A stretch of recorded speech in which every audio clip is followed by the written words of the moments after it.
ధ్వని. ఇది క్రీస్తు యేసు ప్రేమ ధ్వని, ఇది జగతిలో మ్రోగే సిలువ ధ్వని. పిలుచుచున్నది ప్రతి వారిని, వినుమా విశ్వసించుమా.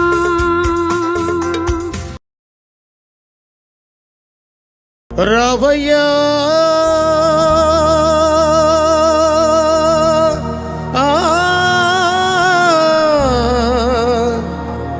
యేసయ్యా,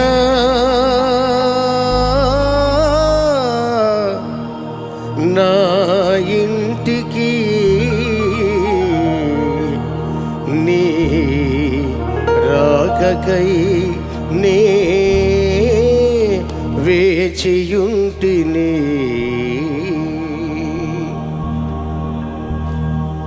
రవయ్యా యేసయ్యా, నా ఇంటికి నీ రాకకై నే వేచియుంటిని. రవయ్యా యేసయ్యా, నా ఇంటికి నీ రాకకై నే వేచియుంటిని. కన్నులార నిన్ను చూడాలని, కన్నులార నిన్ను చూడాలని కాచుకొని ఉన్నాను, వేచినే ఉన్నాను. అవునండి, కాచుకొని ఉన్నాను, వేచినే ఉన్నాను. రవయ్యా యేసయ్యా, నా ఇంటికి నీ రాకకై నే వేచియుంటిని. రవయ్యా యేసయ్యా, నా ఇంటికి నీ రాకకై నే వేచియుంటిని.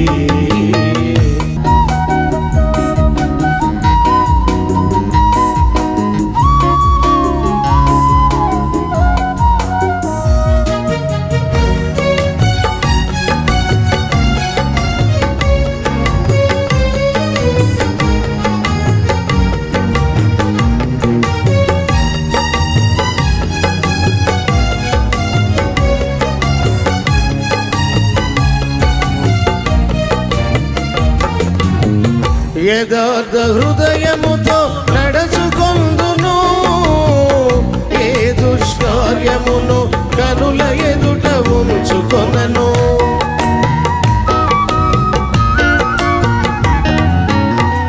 యథార్థ హృదయముతో నడుచుకొందును, ఏ దుష్కార్యమును కనుల ఎదుట ఉంచుకొనను. భక్తిహీనుల క్రియలు నా కంటనీయను, మూర్ఖ చిత్తుల నుండి తొలగిపోదును.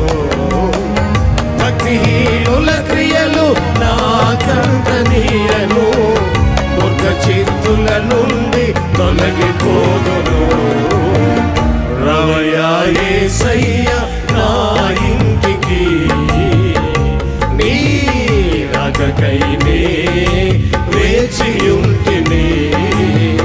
రవయ్యా యేసయ్యా, నా ఇంటికి నీ రాకకై నే వేచియుంటిని.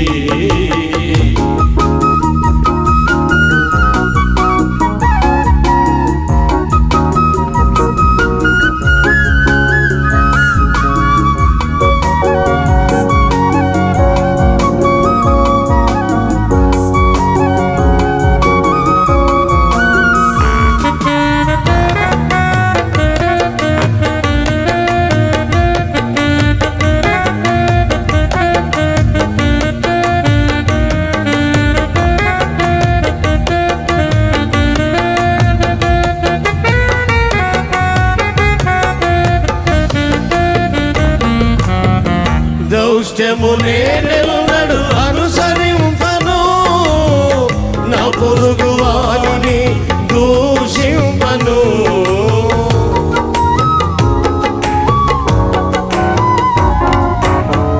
దౌష్ట్యము నేనెన్నడు అనుసరింపను, నా పొరుగు వారిని దూషింపను.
నిర్దోష మార్గముల నడుచుకొందును, మోసమున ఇంట నిలువనీయను.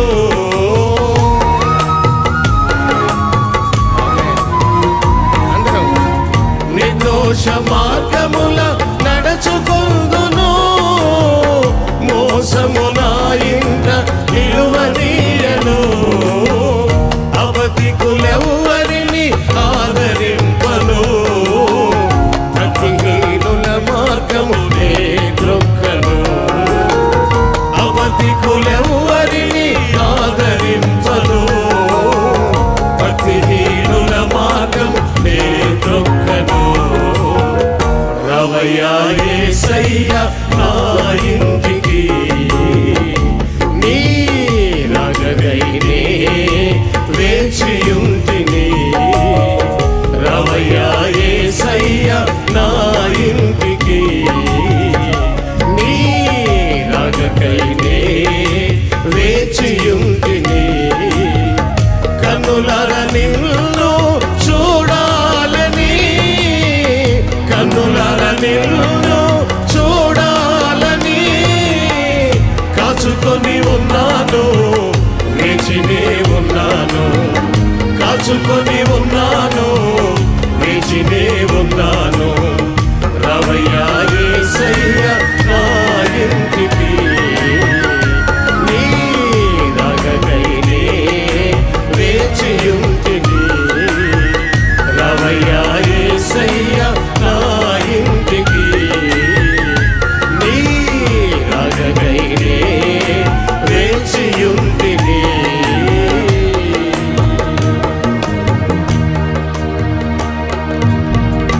రోమేలుకి రాసిన పత్రిక 2వ అధ్యాయం. తీసారా? 2వ అధ్యాయము మొదటి చదువుతున్నాను వినండి.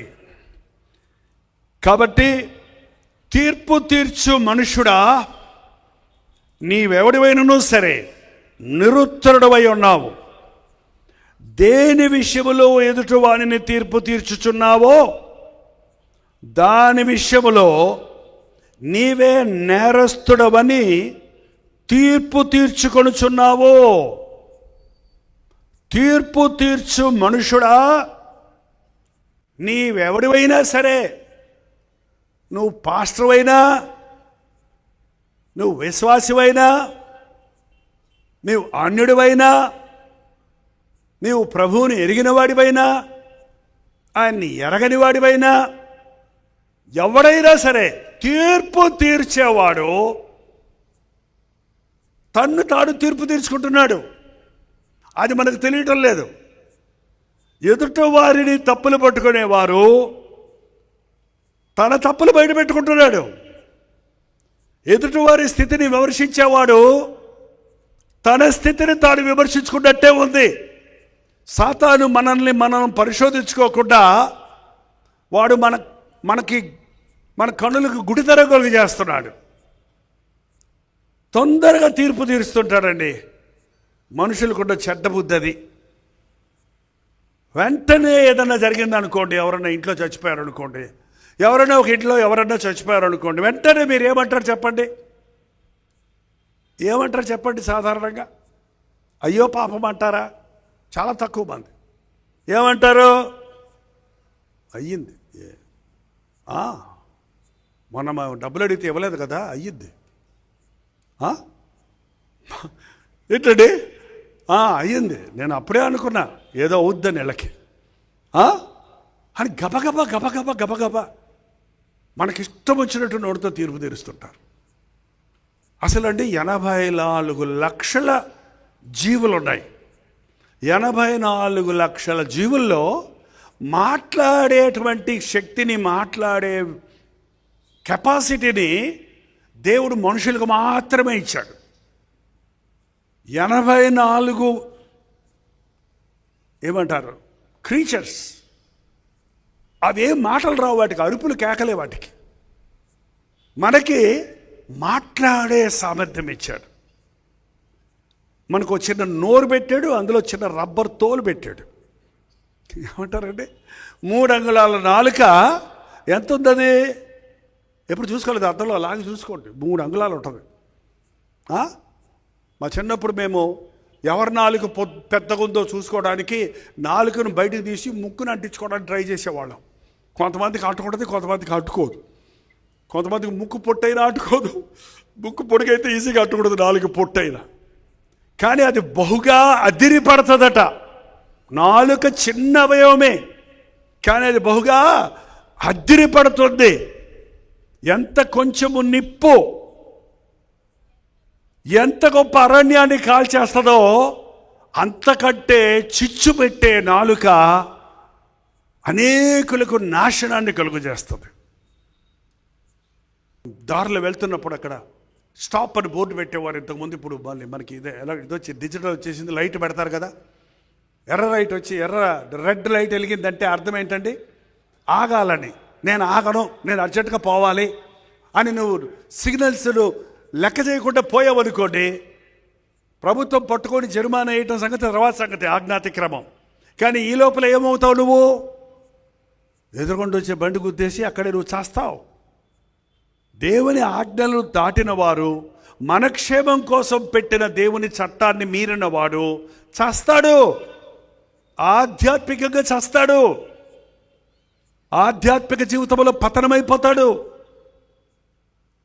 నాలుక అదుపులో పెట్టుకోలేకపోతే మన భక్తి వ్యర్థం అండి. ఒకడు భక్తి గలవాడిని చెప్పుకొని తన నోటికి చిక్కం పెట్టుకోకపోతే అతని భక్తి వ్యర్థం.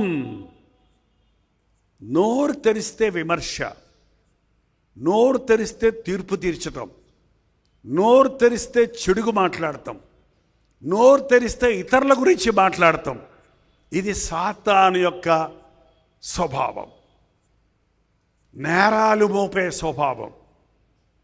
నీ విరోధైన అపవాది రాత్రి మగళ్ళు సహోదరుల మీద నేరాలు మోపుతుంటాడు. వాడు పడద్రోయబడ్డాడు అన్నది ప్రకటన గ్రంథంలో. ప్రస్తుతం వాడి కాలం సంకుచితంగా ఉందని బాగా వాడుకుంటున్నాడండి. మాట్లాడటం దేవుడు మనకే ఇచ్చాడు. నీ నాలుకతో మేలు చేయొచ్చు, నీ నాలుకతో కీడు చేయొచ్చు. జీవన్ మరణములు నాలుక వశం. నీ నాలుక ద్వారా నువ్వు మరణాన్ని తెచ్చుకోవచ్చు, నీవు జీవాన్ని తెచ్చుకోవచ్చు. నీ నాలుక ద్వారా నువ్వు కత్తిపోటు వంటి మాటలు పలుకువారు కలరు. నీ మాటలతో అవతల వారి గుండెల్లో కసకస పొడవచ్చు, గుండె పుండయ్యేలాగా. నీ నాలుక ఆరోగ్యదాయకం. సమయోచితమైన మాటతో ఒకరి గాయాలను నీవు మాన్పొచ్చు, అలసిన వారిని ఊరడించు, జ్ఞానము నాకు దయచేయి అని అడుగుతున్నాడు భక్తుడు. నీ నాలుకను ఎలా వాడుతున్నావో దాన్ని బట్టే నీ క్యారెక్టర్ ఏంటో, నీ వ్యక్తిత్వం ఏంటో తెలుస్తుంది. నీ జీవితం యొక్క పర్యవసరము నీవు అనుభవిస్తావు. దయచేసి ఇతరుల మీద చెడుగు మాట్లాడతాం ఆపేయండి. మీకు తెలియని విషయాలు, మీరు సంపూర్ణంగా ఎరుగని విషయాలు మీరెందుకు తీర్పు తీరుస్తారు? తీర్పు తీర్చేవాడా, నిన్ను నీవు తీర్పు తీర్చుకో. నేనెలా మాట్లాడుతున్నాను, వాళ్ళు అట్ట మాట్లాడారు, వీళ్ళు ఎట్ట మాట్లాడారు అంటున్నావు, నేనెలా మాట్లాడుతున్నాను అని ఆలోచించుకో. ఇవాళ ఈ నాలుక వాడక్కర్ లేకుండానే మన చేతి వేళ్ల ద్వారా నాలుకను పనిని చేత్తో చేస్తున్నామండి. ఎట్లా? వాట్సప్ ఫూల్, యూ ఫూల్ కొడతావు కదా వాట్సాప్ల ద్వారా. ఇంకా పోతే యూట్యూబ్లో ఫేక్ న్యూస్. మీరే చెప్పండి, నిజంగా మన సోషల్ మీడియాలో రియల్ న్యూస్ ఎక్కువ వస్తుందా, ఫేక్ న్యూస్ ఎక్కువ వస్తుందా? మీరు ఎక్కువ ఫేక్ న్యూస్ వింటారా, రియల్ న్యూస్ వింటారా? రియల్ న్యూస్ తెలుసులే, ఫేక్ న్యూస్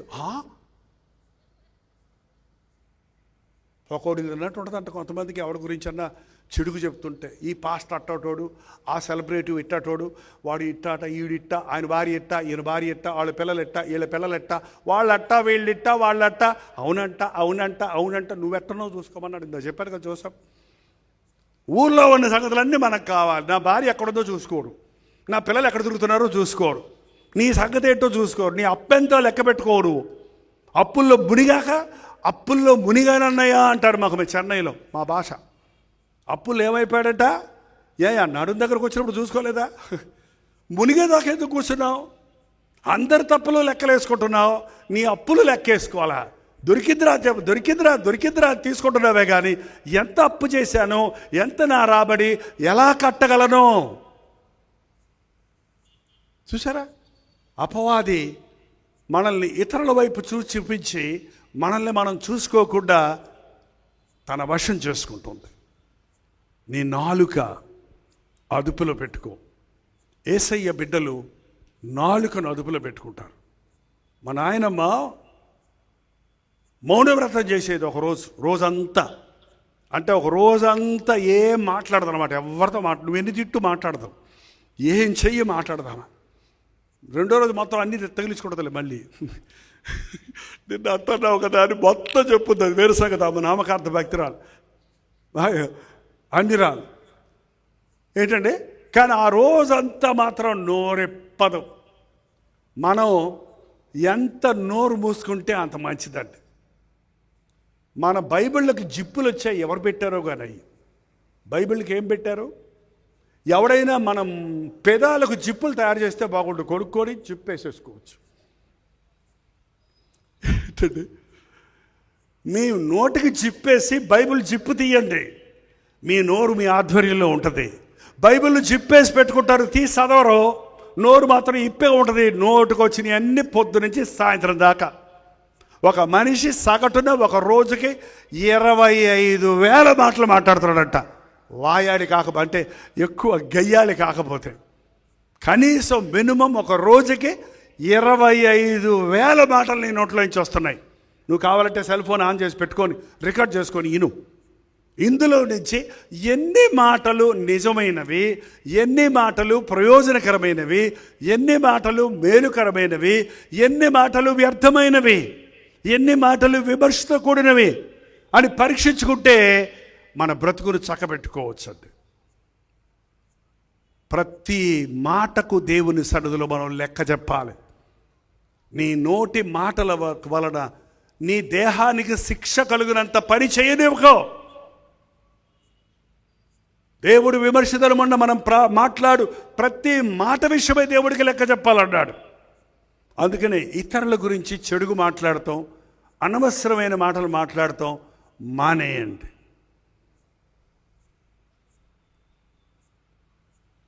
ఏస్కేలుతో అన్నాడు, నీ నాలుకను నీ అంగిటికి అంటింపజేస్తాను.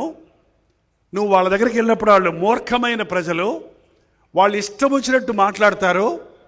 మనం ఎంత మౌనంగా ఉండాలన్నానండి, మన ఎదురుకుండా ఉన్నవాళ్ళు రెచ్చగొడుతుంటారు మనల్ని. సిగ్గులేదా? సిగ్గే లేదు నీకు, పానికి మాట్లాడు.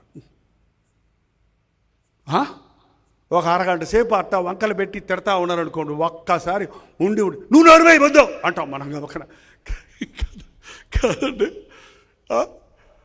మన నాలుకన అదుపు తప్పుద్ది, మనకి చేత కాదు. ఉద్రేకాలు వచ్చినప్పుడు మైకి లేకుండా మాట్లాడవచ్చు మనం. చూసారా, ఎంత సౌండ్ పెరిగిపోద్ది, ఆటోమేటిక్ కేకలు వచ్చేస్తాయి, ఉడుకొచ్చేస్తుంది మాటల్లో. దేవా, నా నాలుకను నా అంగిటికి అంట చేయి, నేను నీతో మాట్లాడి నీ నాలుకను సడలిస్తాను. నేను మాట్లాడే వరకు నీ నాలుక మాట్లాడకుండా నాలుకను అంగిటికి అంటుకొడ చేస్తాను. మీరు పచ్చి తెలుగోళ్ళు కాబట్టి మీకు వివరించిన అవసరం లేదు. అంగిటి అంటే తెలిసిన వాళ్ళు తెలుసు కదండి. ఏది, మీ నాలుకను అంగిటికి అంటించండి ఒకసారి. మాట్లాడి చూడండి, అంటించి.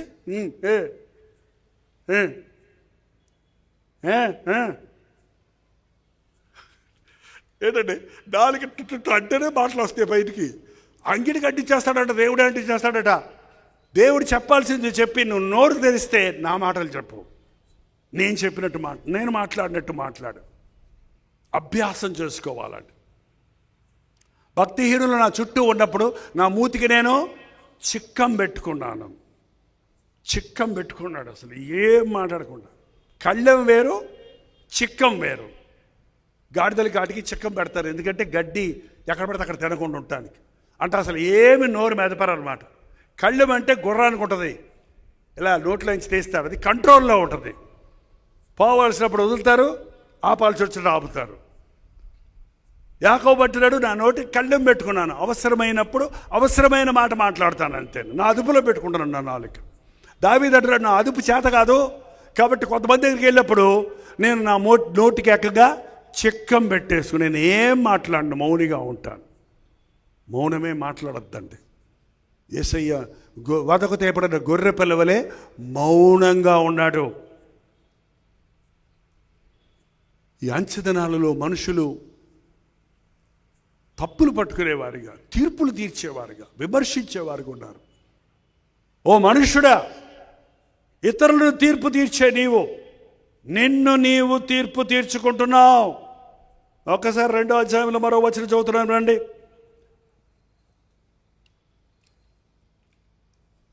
రోమీయులకు రాసిన పత్రిక 2వ అధ్యాయము 3వ వచనం అండి. తీర్పు తీర్చుచు వాటినే చేయుచున్న మనుషుడా, నీవు దేవుని అనుగ్రహము మారు మనసు పొందుటకు నిన్ను ప్రేరేపించుచున్నదని ఎరుగక ఆయన అనుగ్రహైశ్వర్యమును, సహనమును, దీర్ఘశాంతమును నీవు తృణీకరించదవా? నీ కాఠిన్యము, మార్పు పద్ధతి నీ హృదయమును అనుసరించి ఉగ్రత దినమందు, అనగా దేవుని న్యాయ తీర్పు బయలుపరచు దినమందు నీకు నీవే ఉగ్రతను సమకూర్చుచున్నావు. ఆయన ప్రతి వానికి వాని క్రియ చప్పున ప్రతిఫలమిచ్చును. నువ్వు తీర్పు తీరుస్తున్నావు, తీర్పు తీర్చేదే నువ్వు చేస్తున్నావు. ఎవరో ఏదో నీ మీద చెబితే నువ్వు వారి మీద చెప్తున్నావు. ఈ ఫేక్ న్యూస్లతోటి వాళ్ళ మనుషుల హృదయాలు చెడగొట్టేస్తానికి ప్రయత్నిస్తున్నారండి. ఒకరి మీద ఉన్న అభిప్రాయాన్ని పాడు చేయటానికి. ఇతరులతో నువ్వు ఏదన్నా ఇతరుల ముందు చెప్పేటప్పుడు అండి, ఇతరుల మీద చెప్పేటప్పుడు నిన్ను గురించి ఎవరైనా చెబితే నువ్వెంత బాధపడతావో ఆలోచించి మాట్లాడు.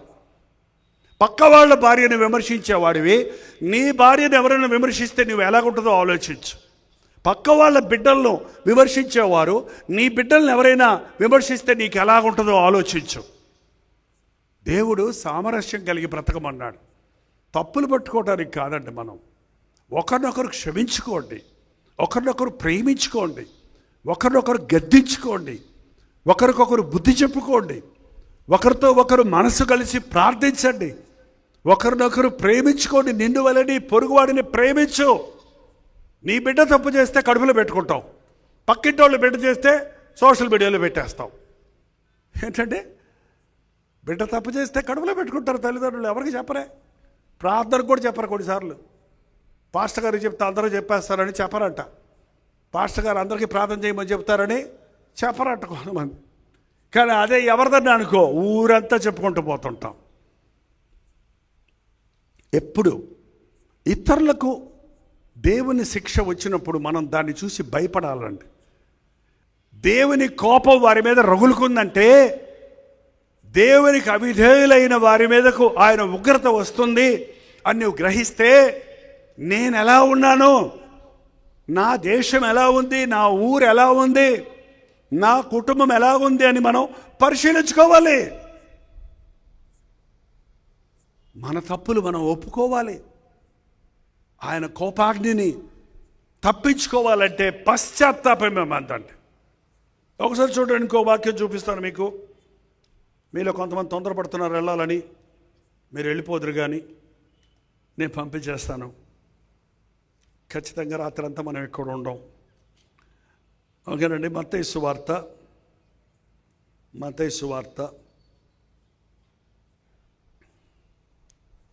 ముందు లూకా సువార్త చూద్దామండి. 13వ అధ్యాయం లూకా సువార్త. పిలాతు గలిలయలోని కొందరి రక్తము వారి బలులతో కలిసి ఉండనని ఆ కాలమున అక్కడున్న కొందరు ఆ సంగతి యేసుతో చెప్పగా, ఆయన వారితో ఇట్లనెను, ఈ గలిలయులు అట్టి హింసలు పొందినందున వారు గలిలయులందరికంటే పాపులని మీరు తలంచుచున్నారా? గలిలయ ప్రజల యొక్క రక్తాన్ని పిలాతు చిందించి అక్కడ బలులలో కలిపితే ఆ విషయం చెబితే ఈ గలిలయులు అట్టి హింసలు పొందినందున గలిలయులందరికంటే పాపులని మీరు తలస్తున్నారా? కారని మీతో చెప్పుచున్నాను. మీరు మారు మనస్సు పొందని ఎడల మీరందరూ అలాగే నశింతురు. ప్రపంచంలో ఉన్నోళ్ళందరికంటే కాలిఫోర్నియాలో ఉన్నోళ్ళే, తొక్కిసలాటలో చచ్చిపోయినోళ్ళే, సునామీలో కొట్టుకుపోయినోళ్ళే, భూకంపంలో పడిపోయినోళ్ళే, వరదల్లో మునిగిపోయినోళ్ళే పాపులు అనుకుంటున్నారా? వాళ్ళ ఇల్లులు పోయాయి, మా ఇల్లులు బాగానే ఉన్నాయని సంతోషపడుతున్నారా? వాళ్ళు పాపులు, మనం పరిశుద్ధులు అనుకుంటున్నారా? చచ్చిన వాళ్ళందరూ చెడ్డవాళ్ళు, బతుకున్న మనం చాలా మంచోళ్ళు అనుకుంటున్నారా? మారు మనస్సు పొందని ఎడల మీరును అలాగే నశించదరు. ఈ రోజుల్లో బలిపీఠాల మీద వినబడని ఒక మాట ఉందండి. ఏంటో తెలుసా? మారు మనస్సు. ఏంటది? మారు మనస్సు. బాప్తీసమిచ్చి యోహాను బోధించిన మొదటి బోధ ఏంటి? ఇదిగో దేవుని రాజ్యము సమీపించుచున్నది, మారు మనసు పొందండి. యేసు ప్రభు చేసిన మొదటి ప్రసంగం ఏంటి? ఇదిగో దేవుని రాజ్యము సమీపించుచున్నది, మారు మనసు పొందండి. మీరు మార్పు నంది బిడ్డలు వంటి వారైతేనే కానీ పరలోక రాజ్యంలో ప్రవేశించడు. ఒకడు కొత్తగా జన్మించి నూతన జన్మ అనుభవాన్ని పొందితేనే కానీ పరలోక రాజ్యాన్ని చూడలేడు. కానికిస్తే పరలోకి వెళ్ళిపోతావా? పాటలు పాడితే పరలోకి వెళ్ళిపోతావా? ప్రసంగాలు చేస్తే పరలోకి వెళ్ళిపోతావా? చర్చి కట్టిస్తే పరలోకి వెళ్ళిపోతావా? అన్నదానాలు వస్త్రదానాలు చేస్తే పరలోకం వెళ్ళిపోతామా? కోట్ల కానుకలు ఇచ్చేస్తే నీకు పరలోకంలో సీట్ రిజర్వేషన్ ఉందా? వేరే దారి లేదండి. మారు మనస్సు మారాలి. కులం మారిందని, భక్తి మారిందని, మతం మారిందని, మత మార్పిడని చెప్తున్నారు. ఎవడ మార్చమన్నాడండి మతాలు?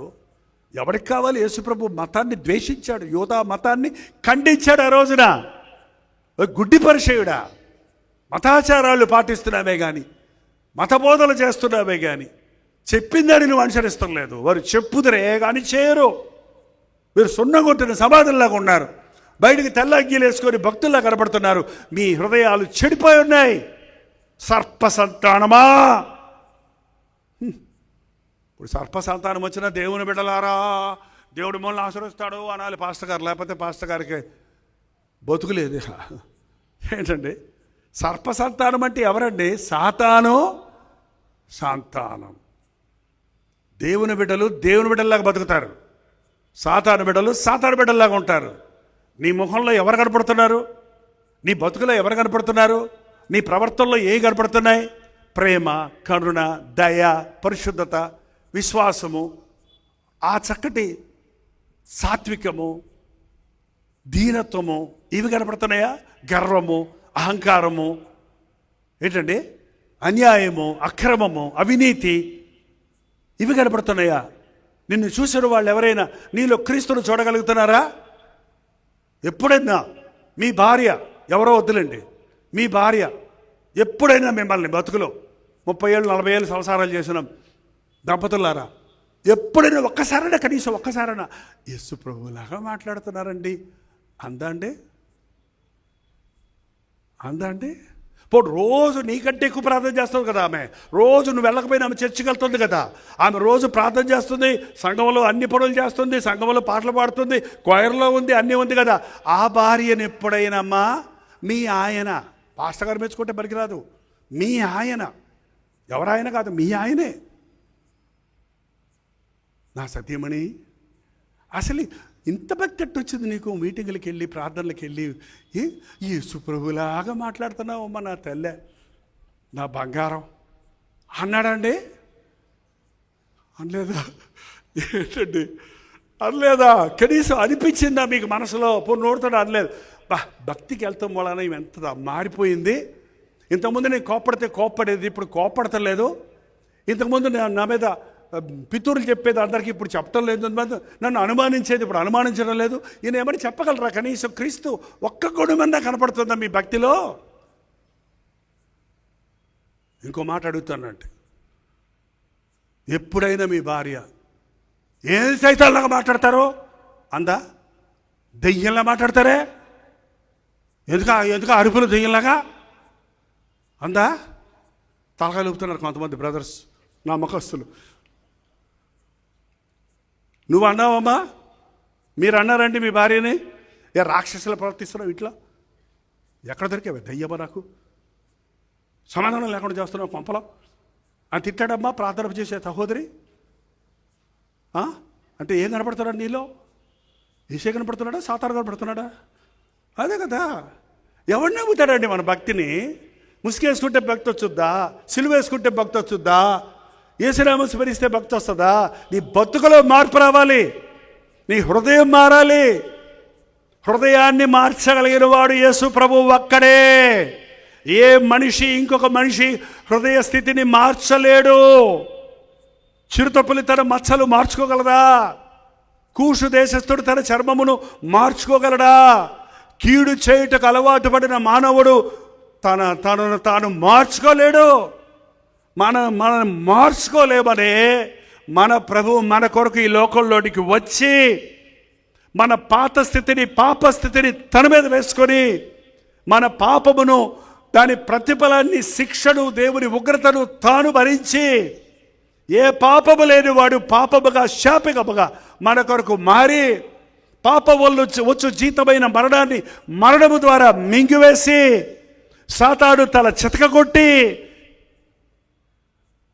తాళపు చేతులు తన కైవసం చేసుకొని మృత్యుంజయుడై లేచున్నాడు. నేనే మార్గమును, జీవమును, సత్యమును, నా ద్వారా ఎవరైనా తండ్రి వద్దకు చేరగలడన్నాడు.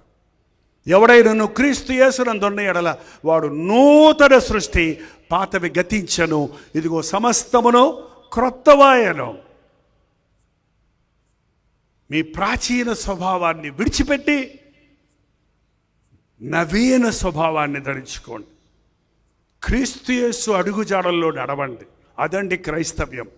ఇది భక్తి కాదు, ఇది మతం కాదు, ఇది ఆచారం కాదు, ఇది అనుదిన జీవితంలో మారు మనసు.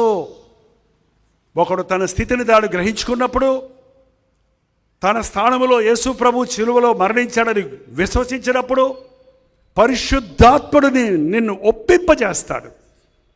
పరిశుద్ధాత్ముడు యొక్క మొదటి క్రియ నీ జీవితంలో, మొట్టమొదట నిన్ను అభిషేకించాలంటే, నిన్ను శక్తివంతుడిగా చేయాలంటే, నిన్ను పరిశుద్ధుడిగా చేయాలంటే, పరిశుద్ధాత్ముడు నీలో చేసే మొదటి కార్యం ఏంటంటే పాపమును గురించి, నీతిని గురించి, తీర్పుని గురించి నిన్ను ఒప్పింపచేస్తాడు.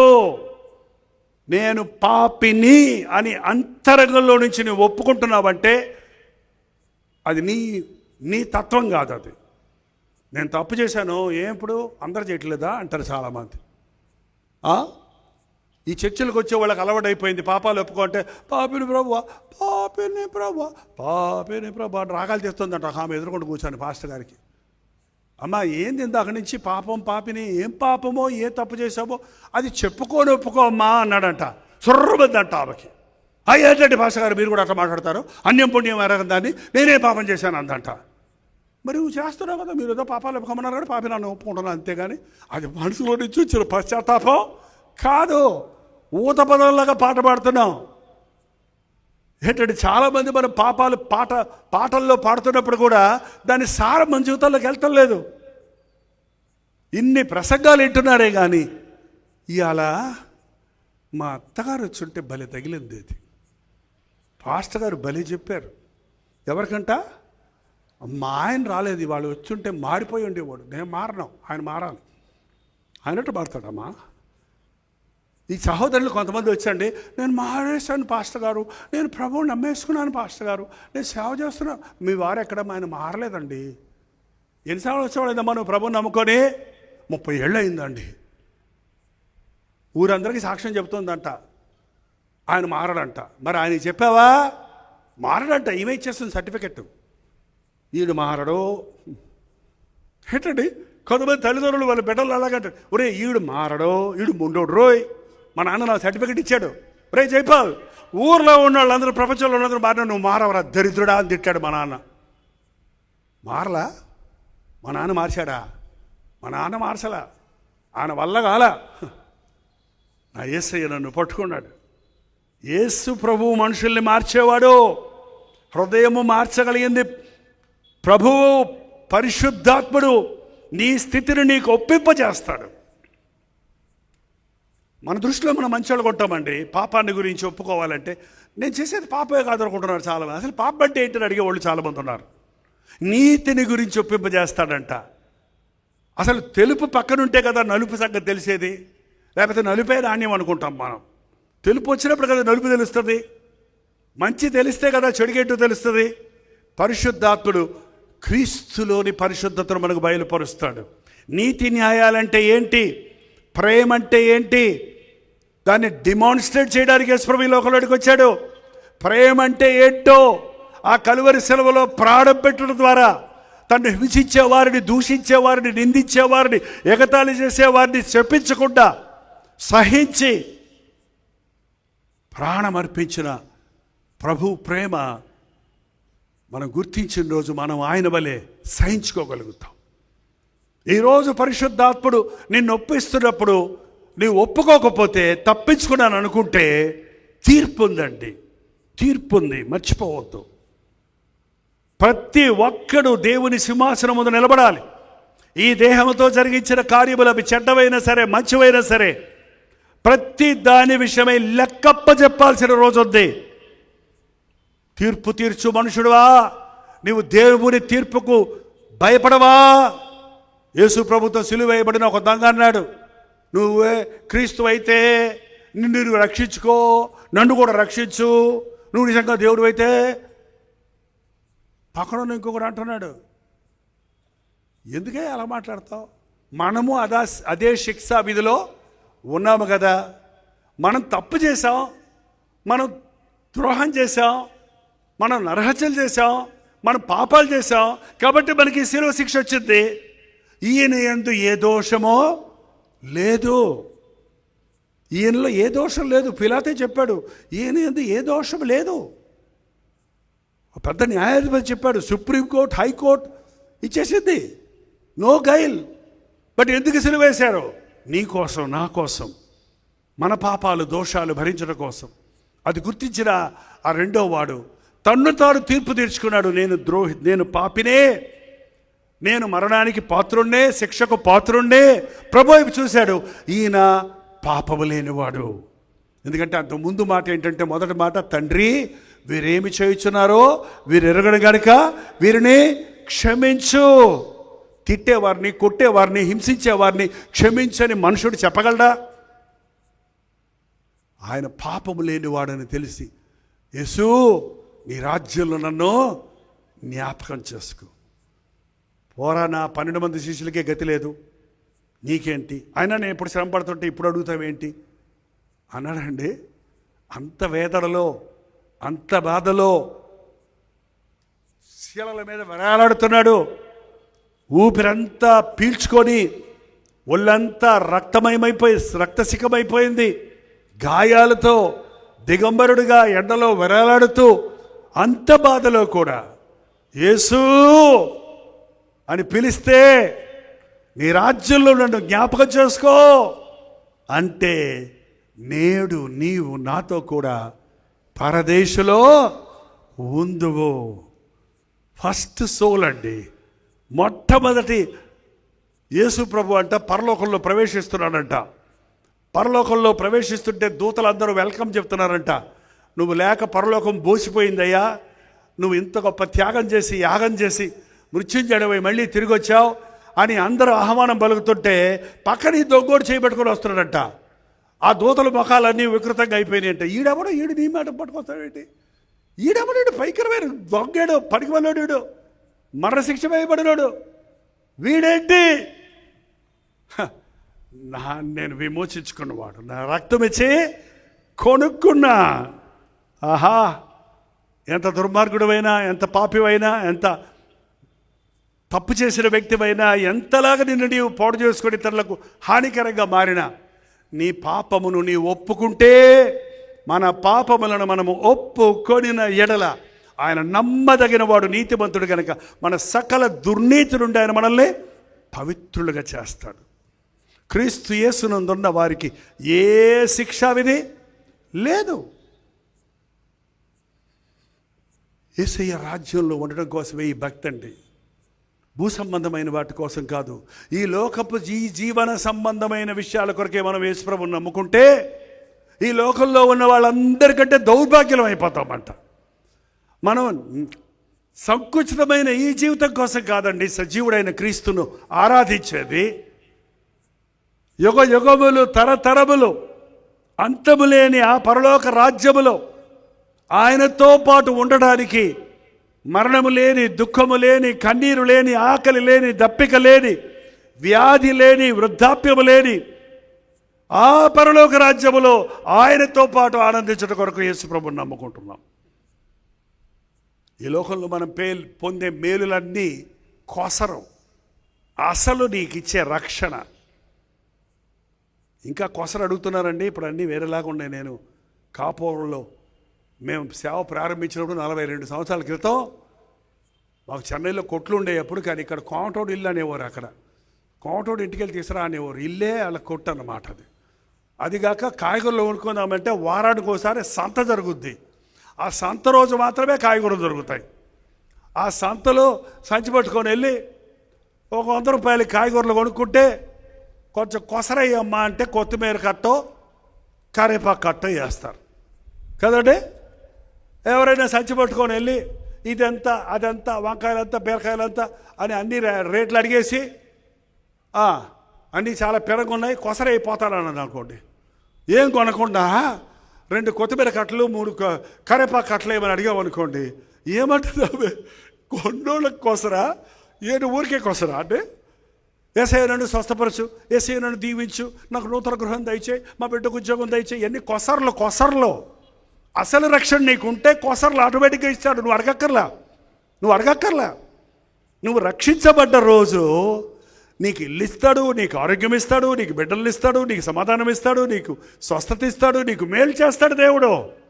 నువ్వు రక్షణ పొందకుండా, నీ హృదయం దేవునికి ఇవ్వకుండా, మారు మనసు పొందకుండా, నన్ను దీవించి ప్రభా అని రాత్రంతా గిచ్చుకున్నా ఎట్టొస్తుంది దీవెన?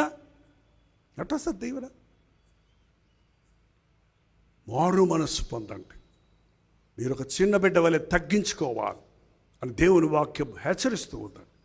మీరు అనుకుంటున్నారు అక్కడెక్కడో వాళ్ళు చచ్చిపోయారని వాళ్ళు మీకంటే చెడ్డోళ్ళు అనుకుంటున్నారా? మారు మనసు పొందకపోతే మీరు కూడా అలాగే నశించెదరు. ఇంకో మాట కూడా చూడండి, అక్కడే మనం ముగించుకోబోతున్నాం.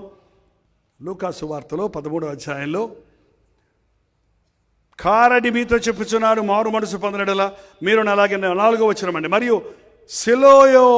సిలోయములోని గోపురము పడి చచ్చిన 18 మంది యెరూషలేములో కాపురమున్న వారందరికంటే అపరాధులని మీరు అనుకొనుచున్నారా? కారణం మీతో చెప్పుచున్నాను, మారు మనసు పొందని ఎడల మీరు అలాగే నశించగలరు. ఈరోజున ప్రభువును ప్రేమిస్తే మీ మనస్సు మారాలి. ఒక్కసారి ఆలోచించేయండి. హృదయ శుద్ధిని కాపాడుకోవాలంటే మన వల్ల కాదండి. అది కల్మషమైన లోకం. ఈ లోకం అంతా చెడిపోయింది. ఆ గొప్ప ప్రవక్త యెషయా దేవుని మందిరంలోకి వెళ్ళి ఏమన్నాడో తెలుసా? అయ్యో నేను నశించితిని, అయ్యో నేను అపవిత్రమైన పెదవులు గలవాడను, అపవిత్రమైన పెదవులు గల జడుల మధ్య నివసించుచున్నాను. మన చుట్టూ బూతుమాటలు మాట్లాడే వాళ్ళు ఉంటే మన నోట్లో ఏమొస్తుందండి? మన చెవులంటే గింగురు అని సినిమా పాటలు వస్తుంటే నీకు తెలియకుండా నీ కూండ రాగం ఏమొస్తుంది? అందుకనే అవిశ్వాసులతో విజ్జోడుగా ఉండకండి, పాపుల మార్గంలో నిలవకండి, అపహాసకులు కూర్చుండే చోట కూర్చుండకండి.